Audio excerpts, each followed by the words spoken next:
History doesn't repeat itself, but it often rhymes. This is a saying that is often attributed to Mark Twain. And it may help us understand the recent escalation of tensions between China and India. China has always believed that it can challenge India in Ladakh better than it can along the border in Sikkim and Arunachal Pradesh. Do you wanna know why? Watch the video till end to know the history of the border disputes between these two Asian giants. Sovereignty over two relatively large, and several smaller separated pieces of territory has been contested between China and India. Exaichen is located either in the Indian Union Territory of Ladakh or the Chinese Autonomous Region of Xinjiang. It is a virtually uninhabited high-altitude wasteland crossed by the Xinjiang-Tibet Highway. The other disputed territory lies south of the McMahon Line. It was formerly referred to as the Northeast Frontier Agency, and is now called Arunachal Pradesh. The McMahon Line was part of the 1914 Simla Convention between British India and Tibet without the agreement of China. The 1962 Sino-Indian War was fought in both of these areas. An agreement to resolve the dispute was concluded in 1996, including confidence-building measures and a mutually agreed line of actual control.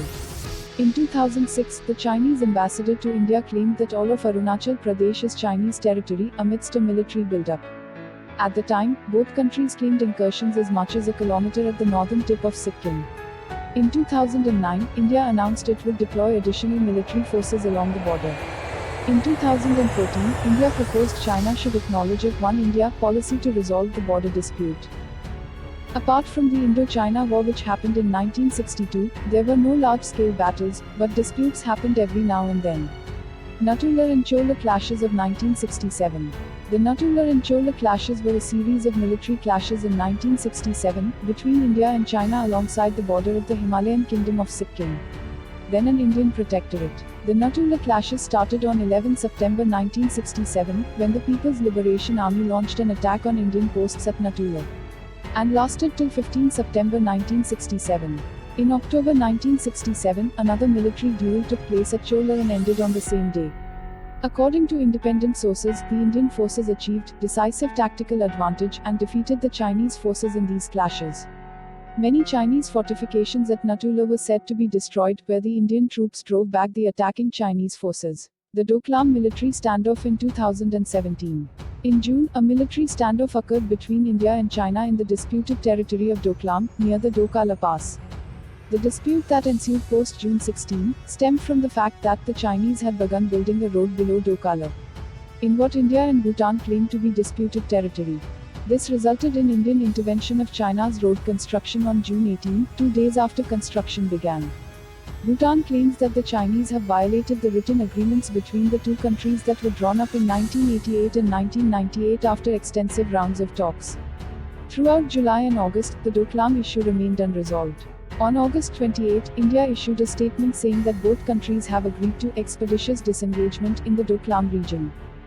Even now, when this video is being made, another standoff is happening between India and China. Even as hectic parleys are on in New Delhi and Beijing to take stock of the emerging situation in Ladakh's Galwan River area, both countries seem to be cautious on comprehending and reacting to the ground reality. As information trickles down rather slowly, the People's Liberation Army continues to reinforce the groups on the ground by increasing troop deployment along the line of actual control in Galwan Valley. According to some reports, the Chinese deployment this time is believed to be greater than what was seen during the infamous Doklam standoff. Besides, if military experts are to be taken seriously, the Galwan Valley intrusion appears to be more than a mere standoff, as Government of India called for self-reliance to reduce imports, especially from China. People of India is calling for showcasing their wallet power, in which they are spreading awareness on #boycott Chinese products. So what's your take on the disputes between these two Asian giants in the comment box below? And make sure you hit the subscribe button. See you next time with another video. Till then, stay safe and stay healthy.